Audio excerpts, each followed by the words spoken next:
To some manufacturers, having their bikes or equipment being ridden in the World Tour by the best riders out there is the ultimate sign that they've made it. Not to mention, it is undoubtedly a huge marketing opportunity. Okay, that's probably the bigger draw. However, no amount of wins or success is a guarantee that it will last forever. World Tour teams don't choose their bike suppliers on sentiment after all. And that means that even some of the biggest and most storied racing marques can be left high and dry when it comes to visibility in the pro peloton. Sometimes it's got nothing to do with how good their bikes are. Supporting a pro team is expensive. Some smaller brands just can't afford it or maybe even want to. So, taking that all into account, here are some of the best road bikes and brands that for whatever reason aren't in the World Tour in 2024.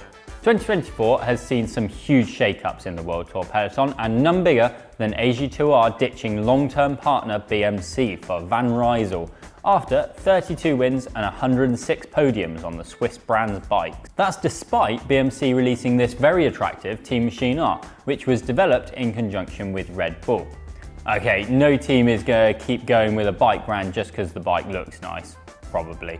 BMC does, however, sponsor the up-and-coming pro team, Tudor Pro Cycling, and they've managed to bag themselves a wildcard entry into the Giro d'Italia, so we might see BMC on the top step yet. 2024 also sees the end of one of the longest team bike partnerships in the world of pro cycling, FDJ and Lapierre, a story that started some 22 years ago. The likes of Bradley Wiggins, Thibaut Pinot and Philippe Gilbert racked up some 300 wins on Lapierre bikes, but the next generation of FDJ riders will be trying to write their names into the history books aboard Villiers bikes. It is worth noting that you will still find Lapierre bikes under the women's team FDJ Suez. To be fair, on the looks front, it's one brand known for making lovely looking bikes being replaced by another with the same reputation, so maybe aesthetics do come into it sometimes. Another brand that will be conspicuous in their absence in 2024 is Ridley, as the oldest pro cycling team Lotto Destiny switches to Orbeyas for the 2024 season. Riders such as Caleb Ewan, Arnaud Delis and Thomas de Gent have ensured that over the last few years bikes such as the Ridley Noah, Helium and more recently the Falcon RS have often been first over the finish line, no matter the terrain. Since it split with Astana at the end of 2018, Argon 18 is another brand that doesn't feature in the World Tour. At the time, Argon said that it wanted to diversify its sponsorship contracts with a focus on track and triathlon. However, if it had remained as a sponsor to a World Tour team, then we could have had the world's best riding bikes such as this Sum. Before we take a look at some absolutely classic bike brands that are no longer in the pro peloton, make sure you're subscribed to the channel to stay up to date with all things cycling, our honest reviews of the latest tech, and let us know down in the comments section which bike you think most deserves a spot in the peloton. In 2024, the World Tour is once again devoid of some historic brands which were once absolute powerhouses of the sport. Peugeot, Concorde, Gazelle and Copy are no longer in the bike business. Bataglan never progressed from steel, and Mosa's latest offering is an e-bike, so won't be being used in a Grand Tour anytime soon. Some brands which still hold records in the all-time wins list still make excellent racing bikes though. For example, Eddy Merckx bikes were a staple of the peloton throughout the 1990s and 2000s, but it's unlikely you'll find the latest 525 adding any Grand Tour stage wins this year at least. Other brands with similarly enviable heritage are Rosa and Time, the latter of which does feature in the World Tour peloton, but only in the form of pedals. Most of Time's success came in the classics under a certain Tom Boonen, but in recent years, despite making some very light frames, they haven't been represented on the world's biggest stage. Rosa, meanwhile, does have more recent representation, up until the end of 2021. Cofidis has now switched to look bikes though, which means that the carbon machines such as the 70 and the Merak will have to wait before potentially getting a chance to add to the brand's plethora of stage wins. Whilst the whole Wiggle chain reaction saga drags on, we couldn't help but include Vitus in our lineup. It is, after all, the brand that produced the favourite bike we tested in 2023.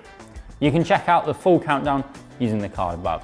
Vitus makes some tremendously good value bikes, and in many ways you could compare them to Van Rysel. If the brand didn't have so much uncertainty ahead of it, then we'd definitely like to see their bikes in the World Tour. But this is potentially one headache too many in this current climate.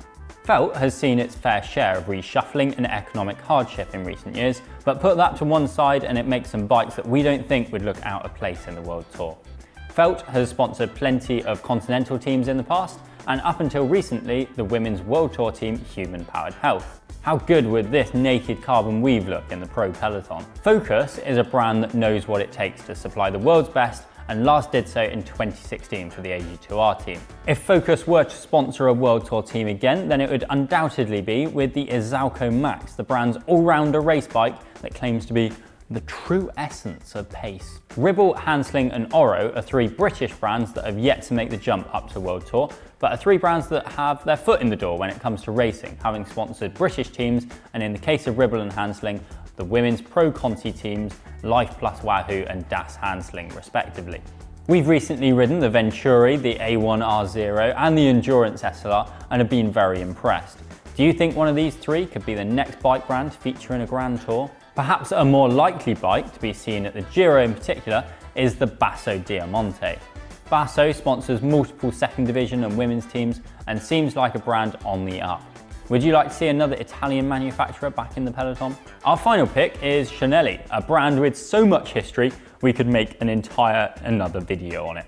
Cinelli famously designed the super aerodynamic hour record-beating bike, and 28 gold medals between Olympic Games and World Championships have been won on Cinellis. Let us know which of these bikes is your favourite in the comments section below, as well as any bikes you think deserve the chance to win the world's biggest races. If you like this kind of content, then please give it a thumbs up, subscribe to the channel for more tech news, reviews and messing about on bikes, and we'll see you next time.